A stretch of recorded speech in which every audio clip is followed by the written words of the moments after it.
Hello student, welcome back to Makhan education. Makhan education में आपका स्वागत है। हम आपको इस वीडियो में लेकर आए हैं नेक्स्ट टॉपिक विद्युत क्षेत्र। तो देखो, आपको विद्युत क्षेत्र समझना है कि विद्युत क्षेत्र होता क्या है। तो विद्युत क्षेत्र देखें आप, इलेक्ट्रिक एरिया। विद्युत क्षेत्र मीन्स इलेक्ट्रिक एरिया। तो आप इस विद्युत क्षेत्र को समझेंगे। तो विद्युत क्षेत्र हमने देखा था कि जैसे कि मान लो हमारे पास कोई आवेश है, ये कोई आवेश है और इस आवेश के चारों ओर एक ऐसा क्षेत्र जहां तक इस आवेश का प्रभाव रहता है, या हम इसको इस प्रकार बना सकते हैं। ये एक बिंदु है, इस बिंदु O पर ये प्लस क्यू आवेश रखा हुआ है। तो इस आवेश का इतने इतने क्षेत्र में प्रभाव है। तो इस क्षेत्र को हम बोलेंगे विद्युत क्षेत्र। क्या बोलेंगे इसको? विद्युत क्षेत्र। तो देखो, इसको आप किस प्रकार परिभाषित कर सकते हैं, सिंपल सा, कि किसी आवेश के चारों ओर का वह क्षेत्र, किसी आवेश के चारों ओर का वह क्षेत्र जहां तक उसका प्रभाव रहता है, विद्युत क्षेत्र कहलाता है। सिंपल सी परिभाषा क्या देखेंगे? किसी आवेश के चारों ओर का वह क्षेत्र जहां तक उसका प्रभाव रहता है, विद्युत क्षेत्र कहलाता है। सिंपल, कोई कठिन नहीं है।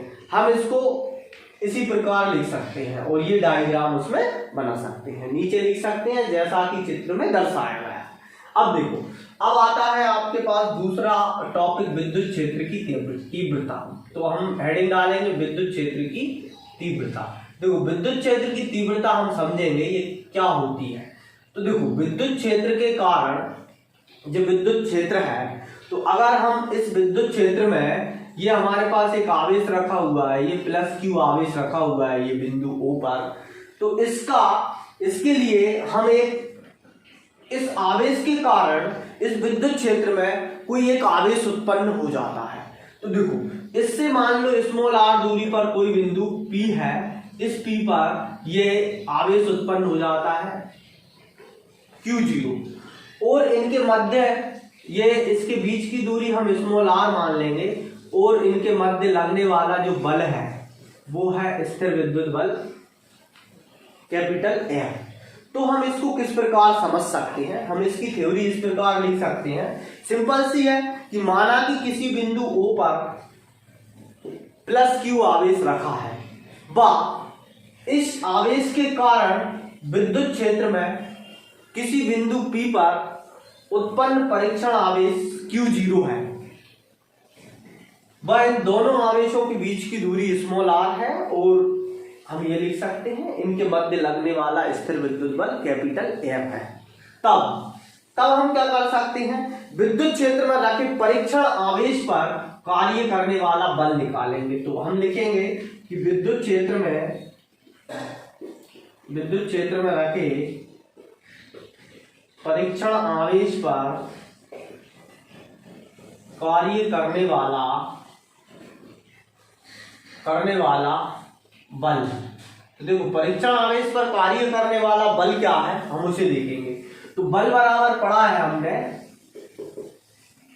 बल बराबर F बराबर M द्रव्यमान इंटू त्वरण। हमने ऐसा पढ़ा है, F बराबर M है। तो आप इसको थोड़ा सा ध्यान रखेंगे। और एक और चीज समझेंगे थोड़ी सी, कि ये प्लस क्यू आवेश के कारण विद्युत क्षेत्र की तीव्रता मींस इसकी दिशा इस तरफ होगी। विद्युत क्षेत्र की तीव्रता की दिशा यहां होगी। ये विद्युत क्षेत्र की तीव्रता है E।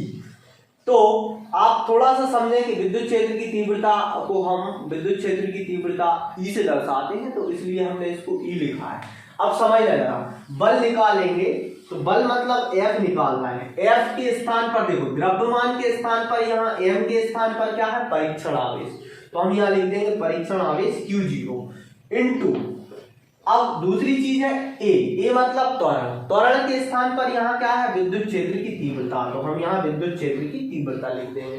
तो देखो, हमें विद्युत क्षेत्र की तीव्रता निकालना है E बराबर, तो ये दोनों इंटू में है, तो इस Q0 को यहाँ नीचे लटका दो F के।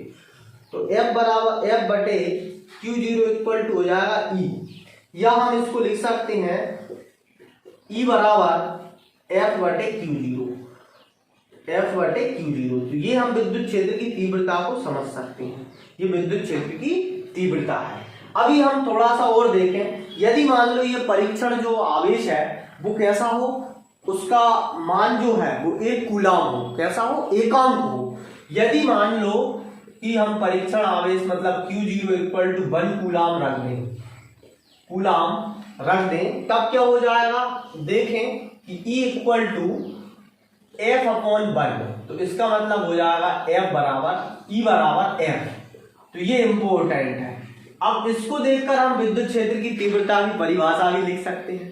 इसे देखकर हम क्या कर सकते हैं, विद्युत क्षेत्र की तीव्रता की परिभाषा लिख सकते हैं। तो विद्युत क्षेत्र की तीव्रता की परिभाषा बहुत ही सिंपल है, हम इसको बहुत आसानी से समझ सकते हैं। तो देखो किस प्रकार परिभाषित कर सकते हैं। देखो इसको हम किस प्रकार परिभाषित कर सकते हैं, ऐसे डबल इनवर्टेड कॉमा लगा के हम परिभाषित करेंगे कि विद्युत क्षेत्र के किसी बिंदु पर, विद्युत क्षेत्र के किसी बिंदु पर रखा एकांक आवेश, या हम इसको परीक्षण आवेश बोलते हैं या एकांक धनायन बोल सकते हैं। तो परिभाषा कैसे लिखेंगे कि विद्युत क्षेत्र के किसी बिंदु पर रखा एकांक धनायन या परीक्षण आवेश जितने बल का अनुभव करता है उसे उस बिंदु पर विद्युत क्षेत्र की तीव्रता कहते हैं।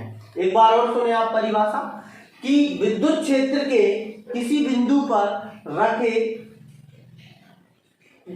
एकांक धनायन या परीक्षण आवेश जितने बल का अनुभव करता है उसे उस बिंदु पर विद्युत क्षेत्र की तीव्रता कहते हैं। इसे हम कैपिटल ई से दर्शाते हैं। इसे किससे दर्शाएंगे, कैपिटल ई से। अब दूसरी चीज ये सदिश राशि है, ये सदिश राशि है।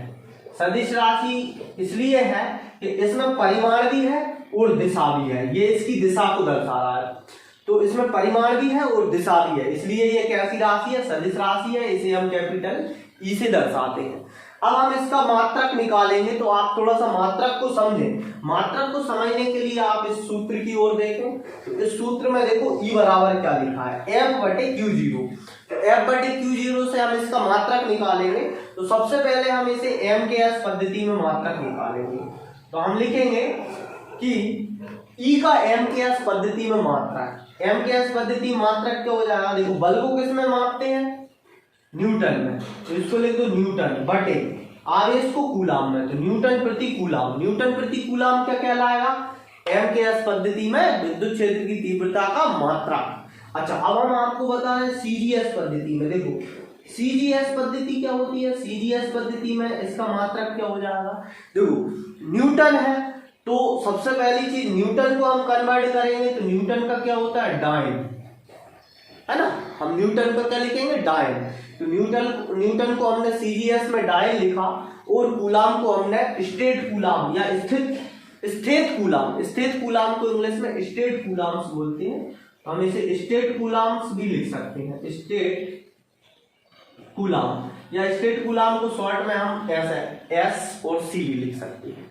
तो इसका CGS पद्धति में मात्रक आया डायन प्रति स्टेट कूलाम या स्थित कूलाम। स्थित कूलाम भी लिख सकते हैं इसको ऐसे, डायन बटे स्थित कूलाम। अब देखो, अब हम इसका विमीय सूत्र निकालेंगे। तो देखो विमीय सूत्र निकालने के लिए भी हमें ये वाला फॉर्मूला ध्यान रखना है। देखो आप विमीय सूत्र कैसे निकालेंगे, तो विमीय सूत्र के लिए आप क्या करेंगे वो समझें।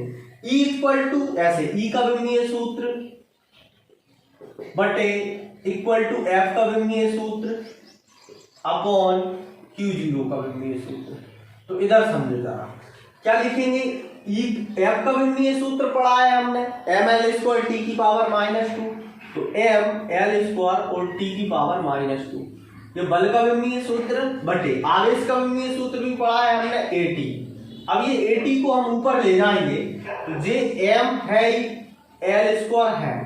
अच्छा, A ऊपर जाएगा तो किसका हो जाएगा, माइनस का, तो इसको हम लिखेंगे A इनवर्स, और ये t की पावर -2 है।